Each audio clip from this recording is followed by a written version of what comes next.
جہنم میں ابھی بتایا، جہنم کی آگ سے کسی کو نکالا جائے اور دنیا کی آگ میں ڈال دیا جائے تو وہ اس میں گہری نیند سو جائے گا۔ چھوٹی چھوٹی باتوں پہ آگ اپنے اوپر بھڑکاتے ہو، سب سے زیادہ غیبت پر تم اپنے جسموں کو جلاتے ہو۔ میں کرتا ہوں تو میں جلا رہا ہوں۔ الغیبت اشد من الزنا، زنا سے بڑا گناہ ہے غیبت کرنا، نفرت کرنا۔ ذرا غور کرنا، ان الذین فرقوا دین اللہ یا دینہم، اللہ نے فرقہ واریت کو اپنا دین ہی نہیں قبول کیا۔ ان الذین فرقوا دینہم، جنہوں نے اپنے دین کو فرقہ واریت میں بدل دیا، لست منہم فی شیء، آپ کو ان سے کوئی تعلق نہیں۔ اس وقت غزہ میں ہزاروں بچے، بڑے بوڑھے، ہمارا تو قتل ہوتا ہے، شہید ہوتا ہے، جنتی ہوتا ہے، شہر کو کھنڈر بنا دیا، اور پھر اسی زوم میں ایران پہ حملہ کیا۔ تو اللہ نے ایران والوں کی مدد کی۔ یہودی اور عیسائی ایران والوں کو اس لیے نہیں قتل کر رہے کہ وہ شیعہ ہیں، وہ اس لیے قتل کر رہے ہیں کہ وہ مسلمان ہیں۔ ان الذین فرقوا دینہم، جنہوں نے اپنے دین کو فرقہ بنا لیا۔ اللہ نے کہا میرا دین یہ ہے ہی نہیں۔ میں تاریخ کا طالب علم ہوں۔ جب مغلیہ سلطنت آئی جنہوں نے 350 سال حکومت کی، تو ہمایوں بیمار ہو گیا، اور بابر نے اس کی چارپائی کے گرد چکر لگاتے ہوئے کہا یا اللہ یہ بیماری میں نے لے لی، میں نے لے لی، میں نے لے لی، میں نے لے لی، میں نے لے لی۔ ہمایوں ٹھیک ہو گیا، بابر بیمار ہوا، 40 سال کی عمر میں مر گئے، بیٹا ہمایوں بنا۔ ہمایوں کو شیر شاہ سوری نے شکست دے دی، وہ نکل گیا، 15 سال باہر پھرتا رہا۔ پھر جب وہ واپس آیا تو وہ بیرم خان جرنیل تھا اس کی برکت سے اس نے سوریوں سے حکومت حاصل کی، فتح حاصل کی۔ بیرم خان شیعہ تھا، تاجکستانی تھا، ہندوستانی نہیں تھا۔ اور پھر اس کے بعد ایک خوفناک جنگ ہوئی، پانی پت کی دوسری لڑائی جسے کہتے ہیں۔ اس میں ایک طرف ہیمو تھا، ہندو سالار، اور ایک طرف بابر تھا، کتنا 12 سال کا۔ انہوں نے 12 سال کے بچے کے سر پہ تخت رکھا، ورنہ وہ خود بھی قبضہ کر سکتا تھا۔ اس کی وفا دیکھو، اس کے لیے مسئلہ نہیں تھا 12 سال کے بچے کے سر اڑانا، اس کو تخت پہ بٹھایا اور خود میدان جنگ میں اترا، اور ہیمو نے مغلوں کو شکست دے دی۔ بھاگنے لگے تھے کہ ایک مغل سپاہی کا تیر ہیمو کی آنکھ میں لگا، وہ ہاتھی پہ بیٹھا تھا، وہ جو گرا تو اس کے گرتے ہی ہندو بھاگنے لگے اور مغل واپس آنے لگے، تو اللہ تعالیٰ نے فتح نصیب فرمائی، اور اہل السنت والجماعت کی حکومت 350 سال قائم رہی۔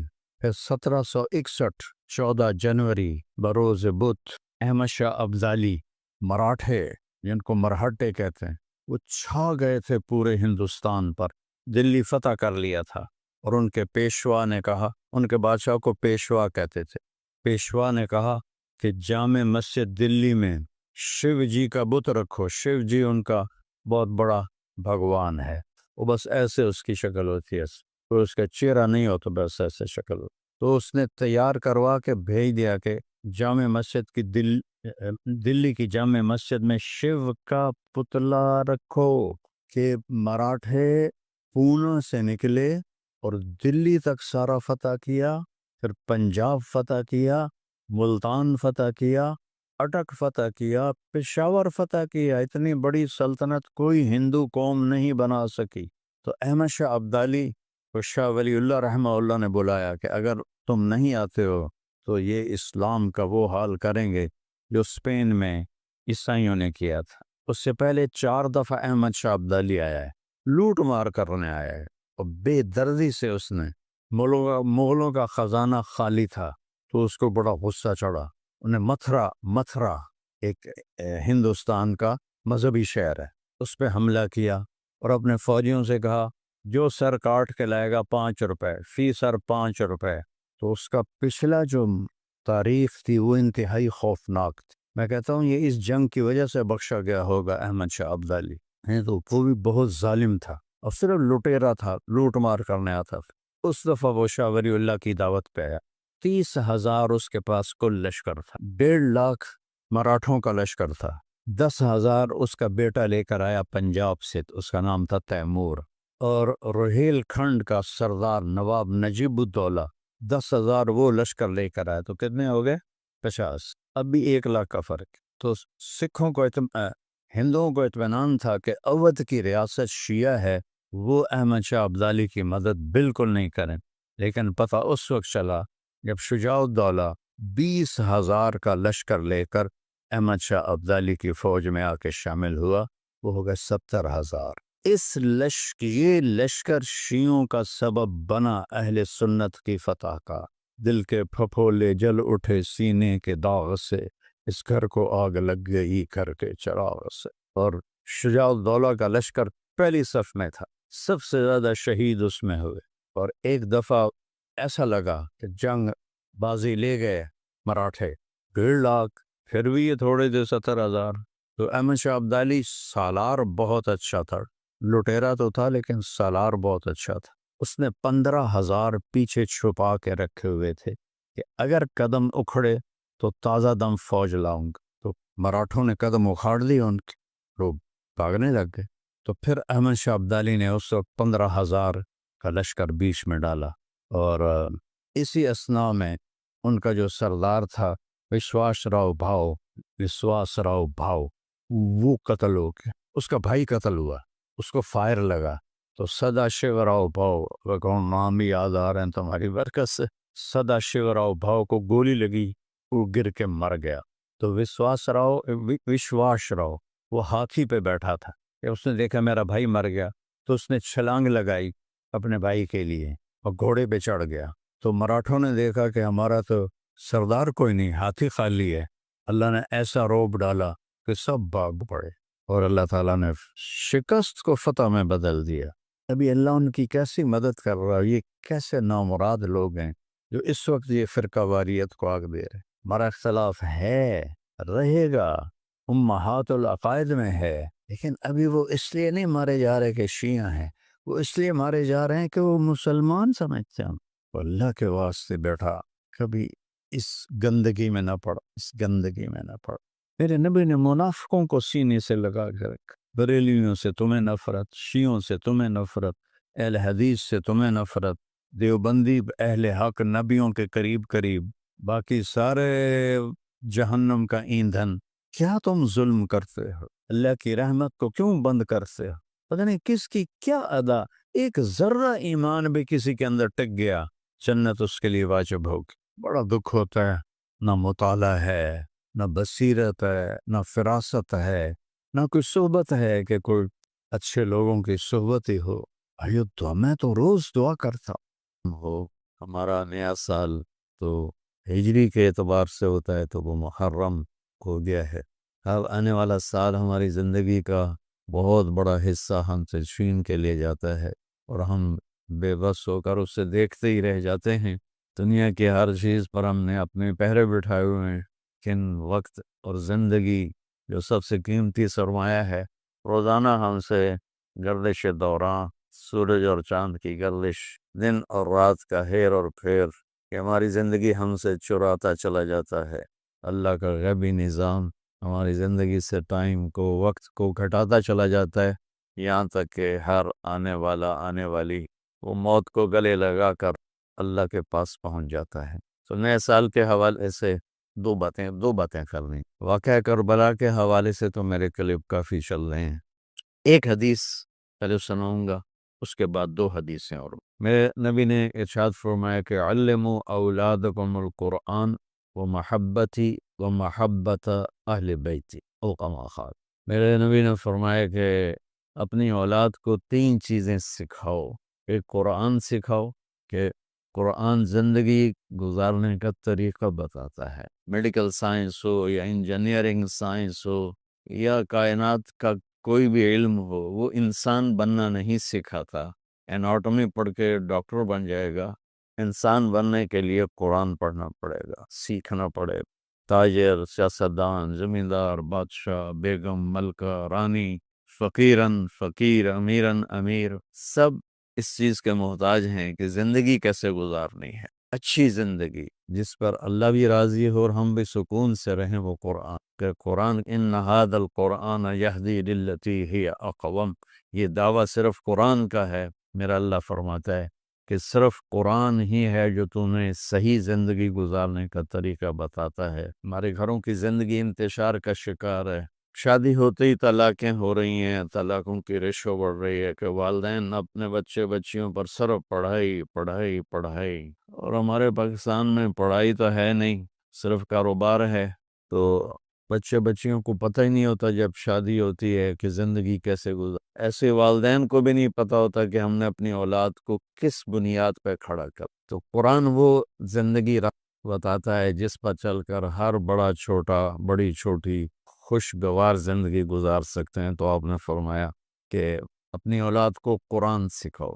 دوسرا فرمایا وہ محبت، اور میری محبت سکھاؤ، کہ آپ نے فرمایا لن یؤمن احدکم حتی اکون احب الیہ من الناس وولدہ ووالدہ اجمعین۔ آپ نے فرمایا کہ اگر تم چاہتے ہو کہ تمہارا ایمان مکمل ہو تو میری محبت اپنی ذات سے، اپنے والدین سے، اپنی اولاد سے اور پوری دنیا کے انسانوں سے مجھے سب سے زیادہ پیار دو گے تو تمہارا ایمان مکمل ہوگا۔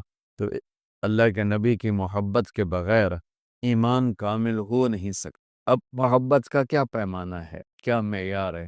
ایک ہم نے بنائے ہوئے ہیں، مختلف معیار بنائے ہوئے ہیں عشق رسول کے، محبت رسول کے، لیکن میں وہ معیار بتاؤں گا جو نہ میرا بتایا ہوا نہ کسی اور کا، وہ میرے نبی کا بتایا ہوا ہے کہ اللہ کے رسول سے پیار کرنے والے ہوتے کون ہیں۔ تو آپ وضو فرما رہے تھے، صحابہ آپ کے وضو کا پانی نیچے سے یوں بک بھر بھر کے کوئی پی رہا ہے، کوئی منہ تے لا رہا ہے، کوئی ہتھاں تے کوئی سینے تے۔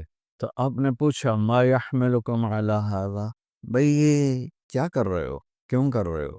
کہ حبا للہ۔ تو صحابہ نے عرض کی یا رسول اللہ آپ اور آپ کے رب کی محبت میں کر رہے ہیں۔ سبحان اللہ۔ تو ہم نے فرمایا کہ میں تمہیں بتاتا ہوں کہ مجھ سے محبت کرنے والا اور اللہ سے محبت کرنے والا کون ہے۔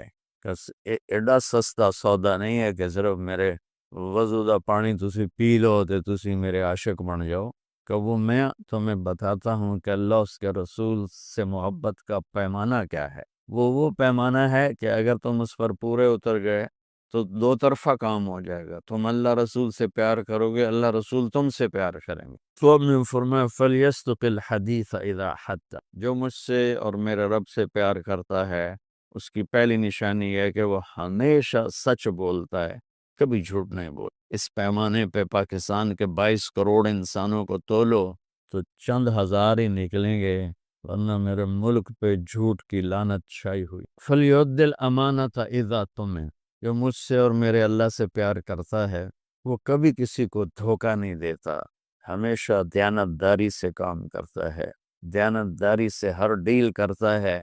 اس پر تولیں تو پورے پاکستان کے بازار، تجارت، سیاست، زمیندارہ، لین دین دھوکہ ہی دھوکہ ہے، فراڈ ہی فراڈ ہے۔ اس میں بھی چند سو ہی نکلیں گے جن کو اللہ رسول کے محبت کی گارنٹی ملی۔ تیسرا فرمایا فَلْيُحْسِنْ جِوَارَ مَنْ جَاوَرَهُ، جو اللہ اس کے رسول سے پیار کرتا ہے وہ ہمیشہ پڑوسیوں کے ساتھ اچھا سلوک کرتا ہے، چاہے وہ مسلم ہوں نان مسلم ہوں، چاہے وہ اپنے ہوں غیر ہوں، اچھے لگتے ہوں برے لگتے ہوں، وہ ہمیں برا سمجھتے ہوں، لیکن اللہ اس کے رسول سے پیار کرنے والے کی تیسری نشانی یہ ہے کہ وہ اپنے پڑوسیوں کے ساتھ اچھا سلوک کرتا ہے۔ یک طرفہ وہ تا کر دے نہیں، ایسی کیوں کریے، انہوں سانو کدی سلام نہیں کیتا، اسی کیوں سلام کریے، وہ سانو کدی پوچھن نہیں آئے، اسی کیوں پوچھن جاویے۔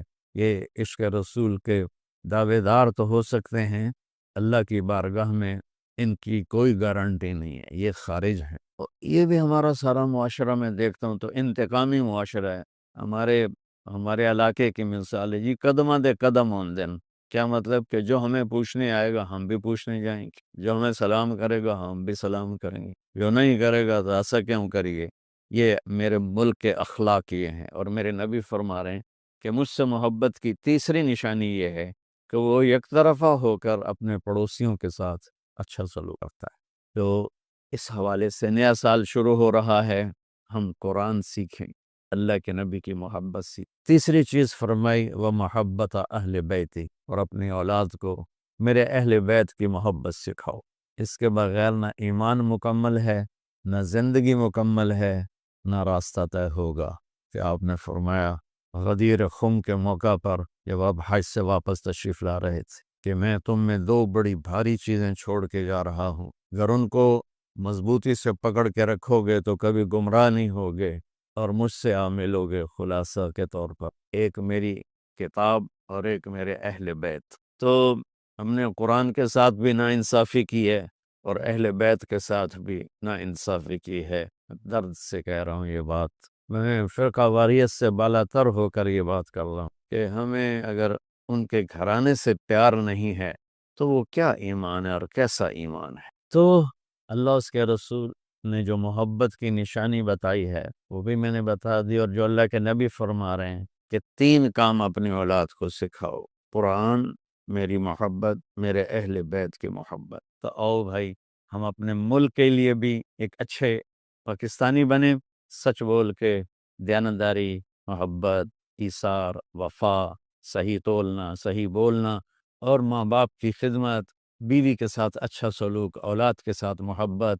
یہ سارے وہ چیپٹر ہیں جو اس وقت بالکل ادھورے پڑے ہوئے ہیں۔ صرف نماز پڑھ لینا اور حج عمرے پہ زور لگا دینا بہت اچھی بات ہے، میں کسی نیکی کی قدر نہیں گھٹانا چاہتا، لیکن اور بھی دکھ ہیں زمانے میں محبت کے سوا، راحتیں اور بھی ہیں وصل کی راحت کے سوا۔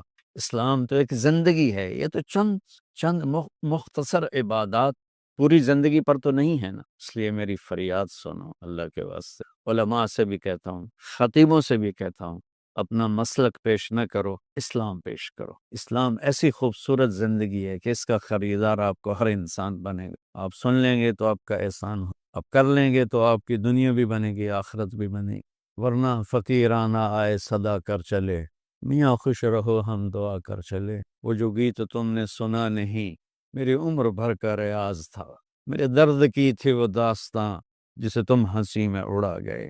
السلام علیکم۔